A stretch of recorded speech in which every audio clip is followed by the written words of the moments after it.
Hey guys, we have a press conference. They have made arrests in the 6 people that were unalived in the Mohave Desert.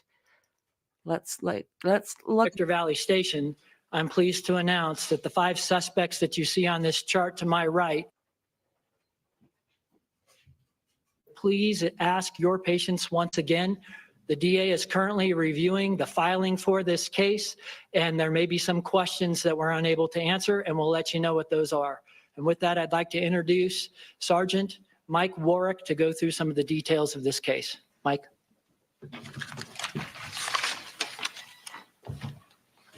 All right. Good afternoon. My name is Sergeant Michael Warwick. That's MICHAELWARRICK.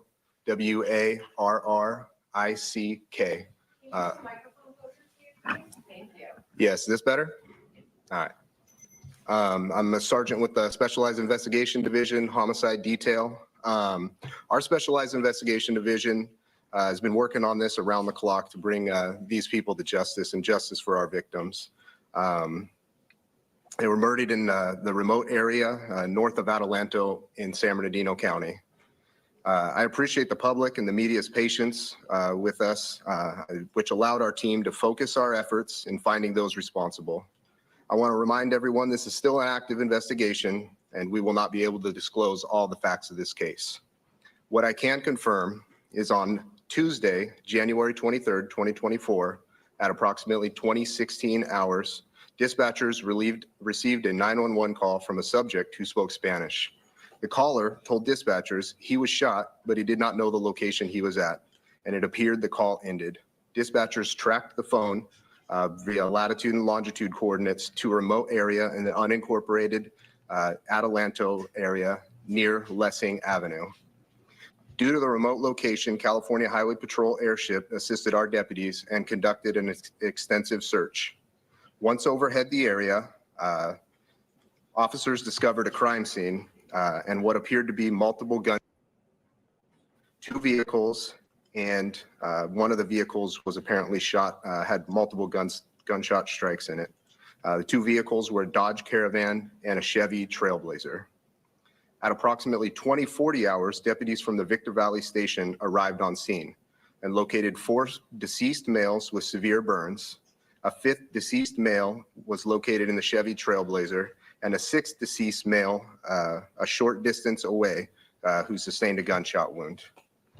Our sheriff's homicide investigators assumed the investigation to process the scene and find those responsible for these heinous acts of violence. I can confirm 4 of the 6 victims have been identified. The name of the 4th victim is still being withheld pending next of kin notification. Victim number 1 is Valdemar Mondragon Albaran, 34-year-old resident of Adelanto. Victim number 2, Franklin Noel Bonilla, 22-year-old Hispanic male adult from Hesperia. Victim number 3, Kevin Darial Bonilla, 25-year-old Hispanic male adult, resident of Hesperia. Victim number 4 was a 45-year-old Hispanic male adult. Victims 5 and 6 have yet to be identified. Investigators believe Franklin Bonilla was the subject who called 911 after being shot by the suspects. To give you a timeline, it took us about a day and a half to process the extensive crime scene with 6 deceased victims, multiple vehicles, and to collect the evidence. We also had to work with the Sheriff's Coroner's Division to perform the autopsies on the 6 victims to determine cause of death. I can confirm all victims had apparent fatal gunshot injuries. Additionally, 4 of the 6 were burned at the location by the suspects. As far as the motives, we are confident that this appears to be a dispute over marijuana, which resulted in the murders. Our investigators combed through evidence collected at the scene and followed up on information provided by the community. Through extensive investigation with the assistance of the Sheriff's Narcotics and Specialized Enforcement Divisions, on Sunday, January 28th, 2023, we were able to serve multiple search warrants in the town of Apple Valley, Adelanto, and the Los Angeles County area of Pinon Hills. We arrested 5 suspects involved in the murder of the 6 victims. The suspects are identified as Toniel Baez Duarte, age 34, resident of Apple Valley. Mateo Baez Duarte, age 24, resident of Apple Valley. Jose Nicolas Hernandez Sarabia, age 33, resident of Adelanto. Jose Gregorio Hernandez Sarabia, age 34, resident of Adelanto. Jose Manuel Burgos Para, age 26, resident of Adelanto. Our detectives recovered evidence, including 8 firearms. Our Scientific Investigations Division will forensically process the evidence and determine if any of those firearms were the firearms used in our murders. We are still conducting follow-up investigation, but we are confident we have arrested all the suspects in this case. They are currently in custody with no bail, pending a review of the case from the San Bernardino County District Attorney's Office. I'm proud of the work. My team did. They spent sleepless hours bringing justice to the victim and their families. I can now take some questions. I have 2 questions. Emily Valdez, candidate. So the first question is this cartel or gang related? And the second one relates to, I know there's a lot of illegal marijuana grows. When you say it's over marijuana, was this like a major marijuana production? Or did somebody steal? Can you elaborate on that a little? To the first question, obviously it's an open investigation. There's a lot going on. There's certain things at the scene that show a level of violence that obviously raises some interesting questions for us. But at this point in the investigation, we can't comment on if we believe this is cartel related or not. And to the second question. Elaborate a little more on the marijuana. Was it from an illegal grow? Because marijuana is illegal in the state of California. Emily, I'll grab that one. Yeah. So I'm going to kind of give you a little bit of backup and talk a little bit about the region and what we've experienced out there in that region. So, and one thing that hasn't been mentioned yet, we need to remember that even looks like maybe the victims might have been involved in some level of criminal activity in this. We still need to always acknowledge the human perspective of this, and there are true victims in this. And as a result of what's going on in that area, to answer your question, in the last year, our marijuana enforcement teams, they served a total of 411 search warrant for illegal marijuana grows. And we're just talking a 365-day period. Discovered 14 honey oil labs, recovered 655,000 marijuana plants, 74,000 pounds of processed marijuana, and $370 million. During that period of time, our team served 11 search warrants in the immediate area where the murders took place. And they served approximately 40 search warrants to the west of that area that we call the Shadow Mountain area. So this is an area known for illicit marijuana. Does that help you a little bit? Okay. Any other questions? Illicit marijuana growers. Yes. Yes, absolutely. And this was related to an illicit marijuana grow? For all intents and purposes, it looks like illicit marijuana was the driving force behind these murders. And that's all we really know at this point. And I think we need to acknowledge really, why we're here and why are we talking about illicit marijuana. And as you said, this is legal in the state of California. The reality is Proposition 64 in the fine print took illicit marijuana and moved it from a felony to a misdemeanor. And the reality of this is by allowing that, we've unleashed a plague in this California. And the plague is the black market of marijuana and certainly cartel activity and a number of victims that are out there.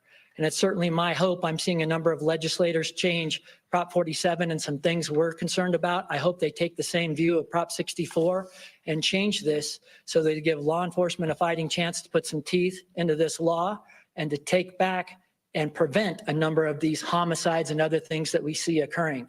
If we don't fix that, we're going to continue to do this. I gave you stats for just the past year, but prior to that, thousands of marijuana grows that we've taken out in partnership with the Bureau of Cannabis Control, with partnership with our other state partners and federal partners. But right now, folks, we have gotten a much better control over this.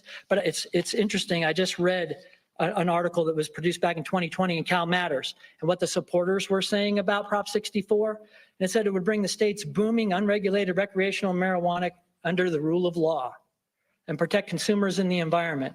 And it's recognition of decades of prohibition against aggressive enforcement and criminal laws that don't work. That's false, 100%. Our environment, we prize our environment in this state. You go look at our deserts. It's hoop house trash that's left over. A very small water source that's available to the public has been tapped into. Look at this law through the lens of this case and all the statistics that I gave you, and then please research the other counties across the state of California. They have the exact same problems. We need to prevent these types of senseless murders from happening, and we can do it, and we have it in our power. We just need to make an adjustment. The police are not going after people who are smoking marijuana recreationally. It's illicit marijuana, and everything that Prop 64 was promised may possibly occur if we could just simply make that adjustment and change the way that we handle illicit marijuana in this state. Rob? Question. Is it fair, I know you don't want to say it's cartel related just yet. Is it fair to call this organized crime? Rob, yes, it is. And look, based on our training experience, all of you hired experts that have also been talking about this case until we got to this point of the press conference. Based on our training and experience, we believe a lot of these things are occurring that are maybe related to much bigger things going on. The reality is factually at this point of the case, I can't tell you that, but it certainly looks like it has a lot of the modeling of cartel cases and things of that nature. And another question, the person who called 911, is that the body that was found like 100 yards away or 200 yards away, the one that was found kind of away from the primary scene? Mike, can you answer that, please? Yes, we can say at this point that that was. Sheriff, I know there was another question. Brian, go ahead. yeah. Did this appear to be a scheduled meetup? And if so, what was supposed to happen? Or does this look more like an ambush? Brian, maybe all of the above based on evidence we're looking at. But again, once the DA's office reviews this, and it's certainly my hope after we get through the preliminary hearing and a number of things, we'll be able to give it a little bit more information to the group with specificity. Did the victims get off any shots? That I'm not sure of. Do we know, Mike? I don't think we're comfortable speaking to that at this point in the investigation. Sure, were these legal U.S. citizens? So a couple of the people that we identified in terms of the victims may be nationally from Honduras. We're not able to, we're working with the consulate right now to make that determination. We're not sure. A follow-up to Emily's question. So you served search warrants in those multiple locations. Is it accurate to say that those search warrants were issued at those rows? Where were the suspects arrested? The suspects were arrested on, I would describe it as a compound. It was close to a grow that was being formed but wasn't active yet. A lot of the areas that we were dealing with were adjacent to marijuana grows, but the search warrants themselves, none of them were hit at a grow site. Can you say any of those suspects had prior criminal activity or anything on the record? Not at this point in the investigation. We're You don't think still it's working through just all that. 5? You think it's just 5 or are there more? I believe the 5 that we have are the 5 responsible for the crime. I don't think there's anybody else who we would say is responsible for the crime out there. As best you can, you immediately got leads. What were these leads and what was the motivation from whoever was calling you guys? I would love to be able to speak to that, but really that's definitely part of the investigation that the DA is going to have to review. And that's part of the ultimate adjudication of this that we need. And it's really, we can't release that type of information right now.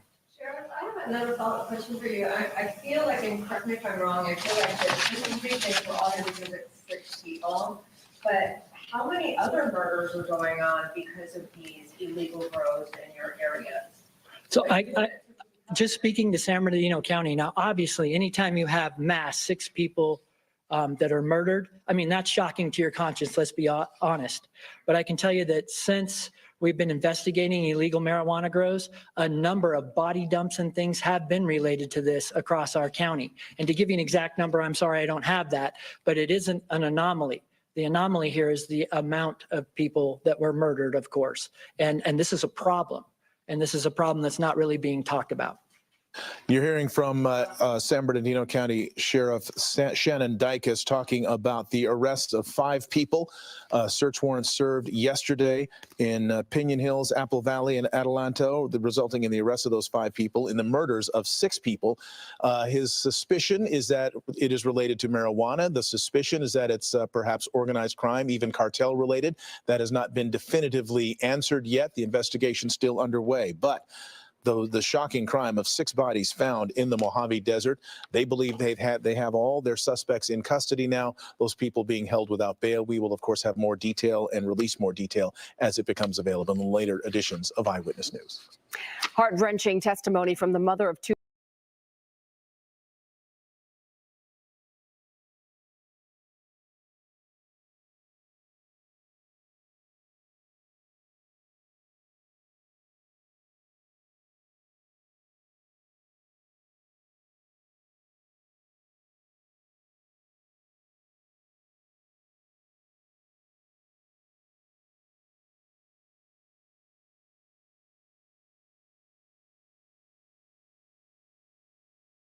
Sorry about that. Did they just stop? What?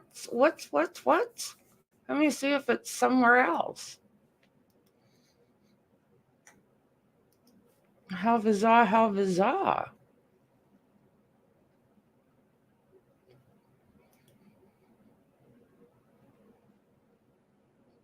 Let's see here.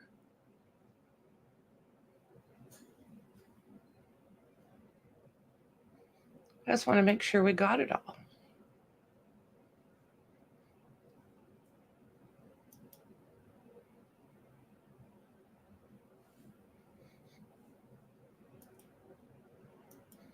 Okay.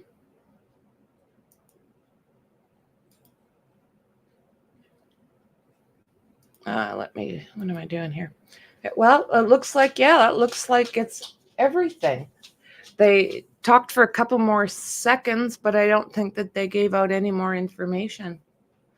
Oh, it's crazy. It's just crazy in today's world. But, you know, I guess, I mean, I don't know. Are they buying individual dubs? But even that you can do. Unreal, guys. Well, thank you for getting a hold of me. I appreciate that. I didn't even see that that was coming up. So I have tomorrow's stream all set up. And thanks again, guys, for joining me. If I happen to see a car chase or something tonight, I'll be back. Okay, guys, have a great night, and I'll see you in the next one. Bye.